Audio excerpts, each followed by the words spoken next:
Hello students, कैसे हैं आप सभी। उम्मीद करता हूं कि कोरोना के इस दौर में आप सभी सेफ होंगे, हेल्दी होंगे। आज का हमारा टॉपिक एक ऐसा टॉपिक जो इंग्लिश ग्रामर में लगभग एकेडमिक एग्ज़ाम में हर क्लास में और कम्पिटिटिव एग्ज़ाम में भी हर एग्ज़ाम में मिलता है। लेकिन इसके बावजूद एक क्लास में ये टॉपिक पढ़ने के बावजूद जब कोई स्टूडेंट अगली क्लास में जाता है तो उसको फिर लगता है कि ये टॉपिक तो नहीं आता। मसलन 9th क्लास में इस टॉपिक को पढ़ने के बाद जब स्टूडेंट 10th में जाता है उसको लगता है कि ये मुझे नहीं आता। उसके बाद फिर वो 11th में जाता है, 10th में भी पढ़ लेता है, 11th में जाता है तो भी उसको कुछ प्रॉब्लम्स इस टॉपिक में रह जाते हैं। इसकी एक बड़ी वजह यह है कि टीचर्स जब इस टॉपिक को पढ़ाते हैं तो बहुत सारे रूल्स एक साथ बताकर रूल्स का इतना ढेर लगा देते हैं कि स्टूडेंट्स उनमें कन्फ्यूज हो जाता है, उलझ जाता है। अगर इस टॉपिक को स्टेप बाय स्टेप एक एक रूल क्लियर करके बिल्कुल इजी से कॉम्प्लिकेटेड की तरफ ले जाया जाए, इजी से डिफ़िकल्ट की तरफ ले जाया जाए तो बहुत आसानी से ये टॉपिक समझ में आ जाता है। यहाँ देखिए, हमारा ये सेंटेंस है ही हेल्प्स मी, वो मेरी मदद करता है, वो मेरी मदद करता है। उसके बाद I am helped by him, मेरी मदद उसके द्वारा की जाती है। दोनों में देखिए, यहाँ पर ही जो काम को करने वाला है वो एक्टिव नजर आ रहा है। ही हेल्प्स मी, वो मेरी मदद करता है, ये सब्जेक्ट काम को करता हुआ दिखता है। लेकिन अगले सेंटेंस में आप देखिए, ये जो मी ऑब्जेक्ट था ये सब्जेक्ट बनकर आ गया और सब्जेक्ट बनकर ये आई बन गया। अब यहाँ पे इस नए सेंटेंस का सब्जेक्ट है I am helped by him, मेरी मदद उसके द्वारा की जाती है। इसमें सब्जेक्ट काम को करता हुआ नहीं दिख रहा बल्कि सब्जेक्ट के साथ कुछ किया जा रहा है। एक बार फिर समझिए, ऊपर वाले सेंटेंस में खुद सब्जेक्ट काम को करता हुआ दिखता है, ही इसमें सब्जेक्ट है जो काम को करता हुआ दिखता है। और दूसरे सेंटेंस में जो इसका ऑब्जेक्ट था वो सब्जेक्ट बनकर आ गया आई। इस सेंटेंस में आई सब्जेक्ट है यानी काम को करने वाला है, लेकिन ये कोई काम कर नहीं रहा बल्कि इसके साथ काम किया जा रहा है, ये एक्टिव नहीं है। ऊपर वाले में सब्जेक्ट खुद क्या है, एक्टिव है यानी काम को कर रहा है। और नीचे वाले सेंटेंस में सब्जेक्ट एक्टिव नहीं है, ये सब्जेक्ट कुछ नहीं कर रहा बल्कि इसके साथ किया जा रहा है, यहाँ सब्जेक्ट पैसिव है। तो इसको कहते हैं एक्टिव एंड पैसिव वॉइस। ये सेंटेंस एक्टिव वॉइस में है, ये वाला पैसिव वॉइस में है। फिर से समझ लीजिए, जब किसी सेंटेंस में सब्जेक्ट खुद एक्टिव है यानी काम कर रहा है, सब्जेक्ट किसी भी एक्शन में है, वो एक्टिव है, तो वो सेंटेंस एक्टिव वॉइस का होगा। और जब सब्जेक्ट काम कर नहीं रहा बल्कि सब्जेक्ट के साथ कुछ किया जा रहा है तो वो पैसिव वॉइस है, क्योंकि वहाँ सब्जेक्ट पैसिव है। अब इसमें देखिए बेसिक डिफरेंस क्या हो गया, क्या चेंज हो गया इनमें। इस टॉपिक में सबसे बड़ी बात यह है कि आप सब्जेक्ट और ऑब्जेक्ट की फॉर्म्स को अच्छे से समझें। यहाँ देखिए, ही सब्जेक्ट है और मी इसका ऑब्जेक्ट है। ये तो मैंने पहले टेंसेज में पढ़ाया है, इससे पहले के वीडियोस में आप देखेंगे कि जो काम को करने वाला होगा यानी जो एक्शन को कर रहा है वो सब्जेक्ट है, जो भी एक्शन किया जाता है वो वर्ब है, यहाँ पे हेल्प वर्ब है, और उस वर्ब का असर जिसके ऊपर पड़ता है, हेल्प करने से हेल्प किसकी होती है, मी की, तो वो ऑब्जेक्ट है। यानी एक्शन को करने वाला सब्जेक्ट, जो भी एक्शन किया जाता है वो वर्ब, और उस एक्शन का असर जिसके ऊपर पड़ता है वो ऑब्जेक्ट। तो मी हमारा ऑब्जेक्ट है। लेकिन जब हमने इसको पैसिव वॉइस में चेंज किया तो ये मी जो था ऑब्जेक्ट, ये सब्जेक्ट बनकर आ गया, ये आई यहाँ सब्जेक्ट है, और जो सब्जेक्ट था ही वो ऑब्जेक्ट बनकर चला गया जो कि हिम, ये ऑब्जेक्ट है। बहुत सिंपल है। तो अब देखिए मेनली क्या क्या चेंजेज आते हैं जब हम सेंटेंस को एक्टिव वॉइस से पैसिव वॉइस में चेंज करते हैं। इसमें बड़ा कन्फ्यूजिव मामला है। आप लोग जो मान के चलते हैं और अक्सर जो देखा है उससे थोड़ा सा अलग है ये, और इसको आप समझ लेंगे तो एक साथ सभी टेंसेज की पैसिव वॉइस बनाने का तरीका आप सीख जाएंगे। मैं आपको बताऊंगा, एक बार आपको लगेगा कि ये गलत है, लेकिन मैं लॉजिकली आपको समझाऊंगा, आप समझिए। बहुत सिंपल, बहुत ईजी, दिमाग पे स्ट्रेस लिए बिना ईजी वे में आप इस बात को समझिए। हमने पहला काम क्या किया कि जो एक्टिव वॉइस में मी था यानी जो एक्टिव वॉइस का ऑब्जेक्ट था उसको हम सबसे पहले सब्जेक्ट बनाकर लेकर आए, यानी सबसे पहले सब्जेक्ट, वो भी जो एक्टिव वॉइस का ऑब्जेक्ट था उसको हम सब्जेक्ट बनाकर लाए। उसके बाद अगर हो तो हेल्पिंग वर्ब और उसके बाद टू बी। यहां ये बात आप लोगों में से ज़्यादातर के गले नहीं उतरेगी कि हेल्पिंग वर्ब और टू बी क्या है, मैं आपको समझाऊंगा। लेकिन फिलहाल आप देखिए, हेल्पिंग वर्ब और टू बी प्लस वर्ब की third form plus by, in, of, इनके साथ जो हमारा पहले सब्जेक्ट था वो ऑब्जेक्ट बन के आ जाएगा, ऑब्जेक्ट। अब मैं आपका ये डाउट क्लियर कर दूं, ये टू बी क्या है और कहाँ से आ गया। इसके लिए हम एक और सेंटेंस लेते हैं। यहाँ ये सेंटेंस है प्रेजेंट सिंपल का, जिसमें कोई हेल्पिंग वर्ब नहीं थी। इसके बजाय अगर ये प्रेजेंट कंटिन्यूअस का सेंटेंस होता तो क्या होता, देखिए, ही इज हेल्पिंग मी। इसके पैसिव वॉइस में देखिए, I am being helped by him. यहां आप एक फर्क समझिए, ऊपर वाले सेंटेंस में कोई हेल्पिंग वर्ब नहीं थी, तो हमने जो एम लिखा था इसको हम हेल्पिंग वर्ब मान रहे थे। और जनरली यही पढ़ाया जाता है कि एम यहाँ पे हेल्पिंग वर्ब है और उसके बाद वर्ब की थर्ड फॉर्म है। लेकिन अगर ऐसा है तो मेरे इस क्वेश्चन का कोई जवाब दे कि इसमें तो हेल्पिंग वर्ब ऑलरेडी थी, तो फिर ये बीइंग कहाँ से आ गया, ये समझना पड़ेगा। सबसे इंपॉर्टेंट चीज़ यही है कि ये जो टू बी वर्ब है ये इंग्लिश ग्रामर की सबसे टिपिकल और अजीब वर्ब है, जो अलग अलग टेंस में अलग अलग फॉर्म्स में आती है। तो यहाँ पे ये टू बी है, इसको समझिए ये क्या है। ये जो बीइंग है ये टू बी की फॉर्म है, इसमें टू बी की प्रेजेंट पार्टिसिपल फॉर्म है ये बीइंग। अंतर समझ रहे हैं आप लोग? ऊपर वाले में सिर्फ सब्जेक्ट के बाद मेन वर्ब आ रही थी और हमने इसको पैसिव में चेंज किया तो हमने इसमें एम लगा दिया साथ में और एम को हमने हेल्पिंग वर्ब मान लिया। लेकिन ये टू बी की फॉर्म है। अगर हेल्पिंग वर्ब ही लगानी होती तो इसमें तो हेल्पिंग वर्ब लगी हुई थी, ही इज हेल्पिंग मी, तो यहाँ पे पहले से इज है हेल्पिंग वर्ब। और हमने जब इसको पैसिव बनाया तो मी को सब्जेक्ट बना लिया, और जब मी को सब्जेक्ट आई बनाया तो आई के साथ एम आ गई हेल्पिंग वर्ब।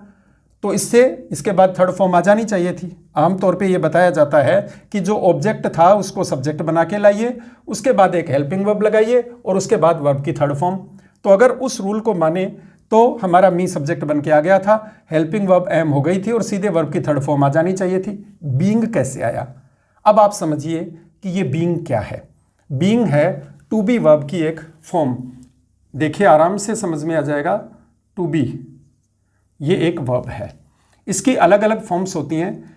जब ये इन्फिनिटिव में होती है तो इसकी फॉर्म होती है बी, यानी इसकी बेसिक फॉर्म जो है वो बी है। लेकिन अगर इसको प्रेजेंट में पढ़ें तो इसकी प्रेजेंट फॉर्म जो होती है वो होगी इज, एम या आर। इसकी जो पास्ट फॉर्म होगी वो होगी वाज या वर।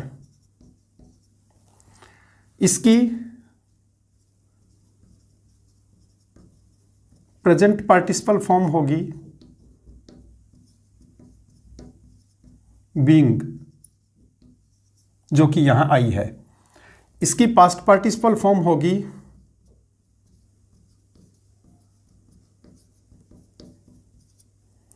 पास्ट पार्टिसिपल फॉर्म होगी इसकी बीन, यानी इसकी थर्ड फॉर्म।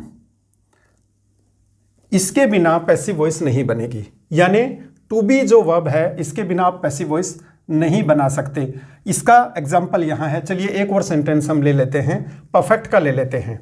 जैसे he has helped me. He has helped me, यहां पे ऑलरेडी हेल्पिंग वर्ब तो आ रही है हैज। फिर भी जब हम इसको पैसिव वॉइस बनाएंगे तो देखिए मी जो हमारा ऑब्जेक्ट था उसको सब्जेक्ट बनाकर लाएंगे आई। ही के साथ हैज था लेकिन आई के साथ हैव आता है, क्योंकि आई फर्स्ट पर्सन है, आई हैव। अब यहाँ हेल्पिंग वर्ब तो आ गई, क्या सीधे हेल्प्ड कर दें? नहीं कर सकते। क्यों नहीं कर सकते? क्योंकि पैसिव वॉइस के लिए हमें टू बी वर्ब की कोई फॉर्म चाहिए। और मैंने अभी आपको बताया कि past participle form, perfect tense कोई भी हो उसमें पास्ट पार्टिसिपल फॉर्म आती है। तो बी का पास्ट पार्टिसिपल है बीन, यहां आएगा I have been helped by him. बहुत सिंपल है, आप बिना पास्ट पार्टिसिपल फॉर्म का यूज किए इसको पैसिव वॉइस नहीं बना सकते परफेक्ट को। वैसे ही हर टेंस में आपको टू बी वर्ब की कोई ना कोई फॉर्म यूज करनी होगी। अब ये कहाँ यूज होगी आप ध्यान दीजिए थोड़ा सा। जो अक्सर पढ़ाया जाता है कि जो ऑब्जेक्ट था उसको सब्जेक्ट बना के लाइए, सब्जेक्ट के बाद हेल्पिंग वर्ब लगाइए और सीधे वर्ब की थर्ड फॉर्म, ये बिल्कुल गलत है। आप ऑब्जेक्ट को सब्जेक्ट बना के लाइए, यहां तक ठीक है। उसके बाद हेल्पिंग वर्ब अगर है सेंटेंस में तो लगाइए, यहां भी ठीक है। लेकिन उसके बाद सीधे वर्ब की थर्ड फॉर्म नहीं, उसके बाद टू बी की फॉर्म आएगी। यानी टू बी की जो भी फॉर्म आएगी वो हमारी वर्ब की थर्ड फॉर्म के नियरेस्ट आएगी। यानी वर्ब की जो थर्ड फॉर्म हम यूज कर रहे हैं उससे ठीक पहले टू बी की फॉर्म आएगी। टू बी की फॉर्म कौन सी आएगी? प्रेजेंट टेंस में इज, एम या आर आएगी।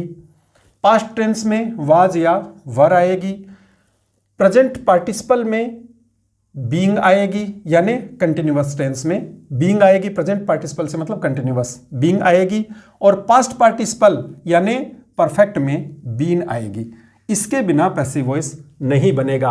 अब ये कौन सी कहाँ आएगी? इज कहाँ आएगा, एम कहाँ आएगा, आर कहाँ आएगा? वैसे तो मैंने आपको ये पहले टेंसेज में करवाया है और मेरे चैनल पे आप देखेंगे तो टेंसेज के 5 वीडियोस हैं, उनमें मैंने बहुत डिटेल में ये समझाया था कि इज कहाँ आएगा, एम कहाँ आएगा, आर कहाँ आएगा।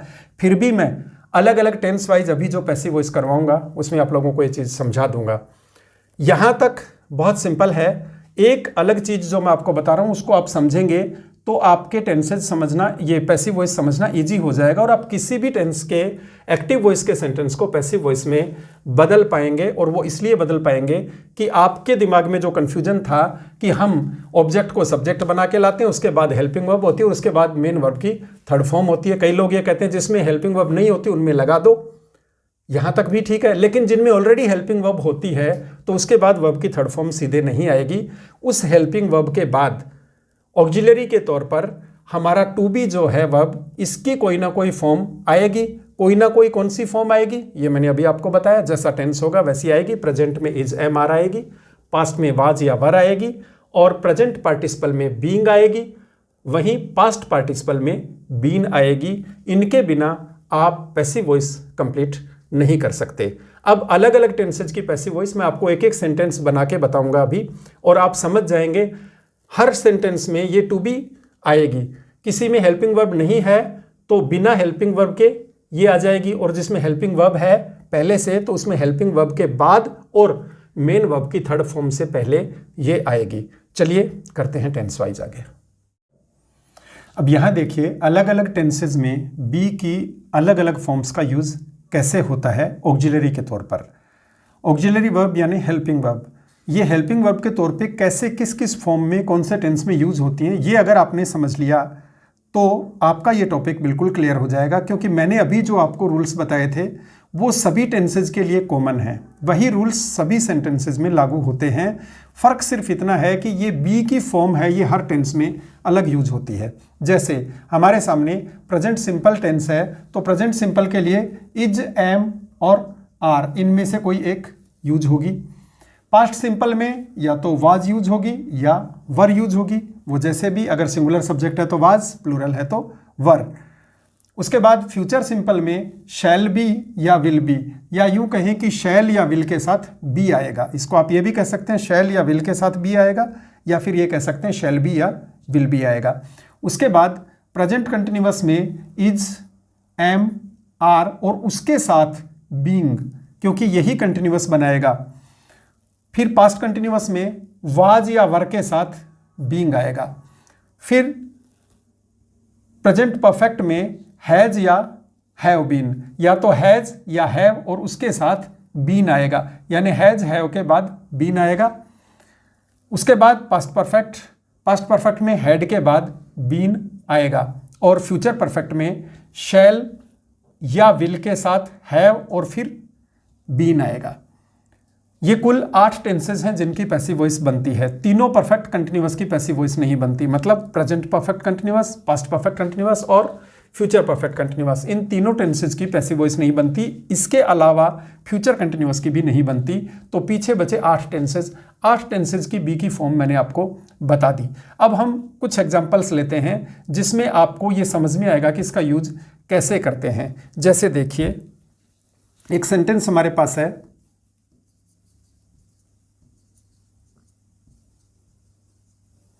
someone has robbed them, किसी ने उनको लूट लिया है। और यही सेंटेंस अगर यूं हो, robbers have robbed them,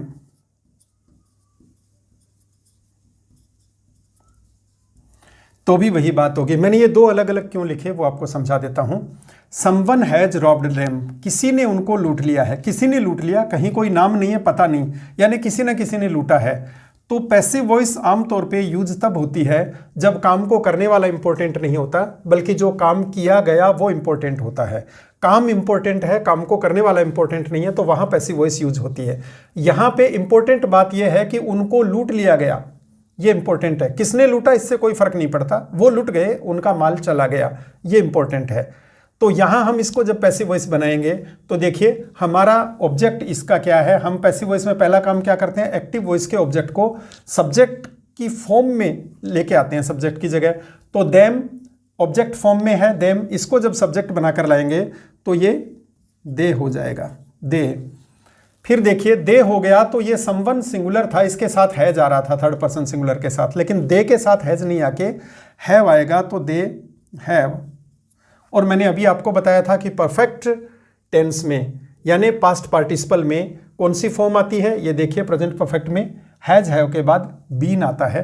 तो हम करेंगे दे हैव बीन और उसके बाद robbed, they have been robbed, उनको लूट लिया गया है। इंपॉर्टेंट बात यह है कि उनको लूट लिया गया। अब यह बताने की जरूरत नहीं समवन, किसी ना किसी ने लूट लिया, किसी ना किसी ने तो लूटा ही होगा। यह बताने की जरूरत नहीं कि किसी ने लूट लिया, क्योंकि लूट गए तो किसी ना किसी ने लूटा होगा। ऐसे सेंटेंस में बाय समवन बताने की जरूरत नहीं।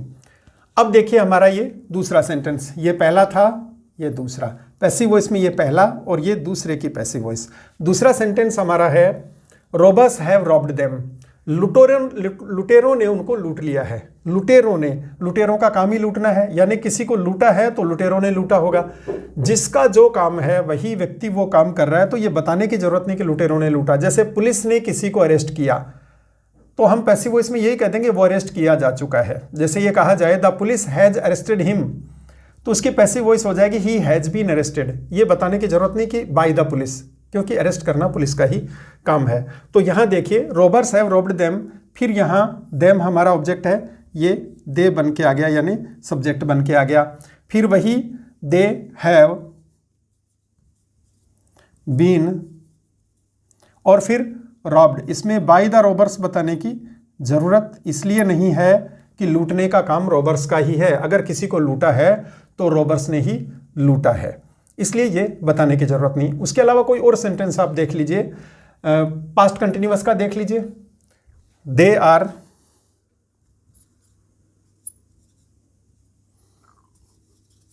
सेलिंग फ्रूट्स, वे फ्रूट्स बेच रहे हैं। इसकी पैसिव वॉइस बहुत सिंपल हो जाएगी कि वो फ्रूट्स बेच रहे हैं। दे बताने की जरूरत नहीं, इंपॉर्टेंट चीज है फ्रूट्स बेचे जा रहे हैं। तो ये जो फ्रूट्स हमारा ऑब्जेक्ट है ये पहले आ जाएगा सब्जेक्ट की जगह, एफ आर फ्रूट्स, ये आ गया हमारा सब्जेक्ट बनके फ्रूट्स। इसके बाद फ्रूट्स प्लूरल हैं, दे भी प्लूरल था, तो ये हेल्पिंग वर्ब आर ही रहेगी, फ्रूट्स आर। और देखिए ये प्रेजेंट कंटिन्यूअस का सेंटेंस है। प्रेजेंट कंटिन्यूअस में इज एम आर के बाद लगता है present participle of be, be का प्रेजेंट पार्टिसिपल बीइंग। तो fruits are being sold, fruits बेचे जा रहे हैं। वेरी सिंपल, ये अब आप इजीली समझ गए होंगे।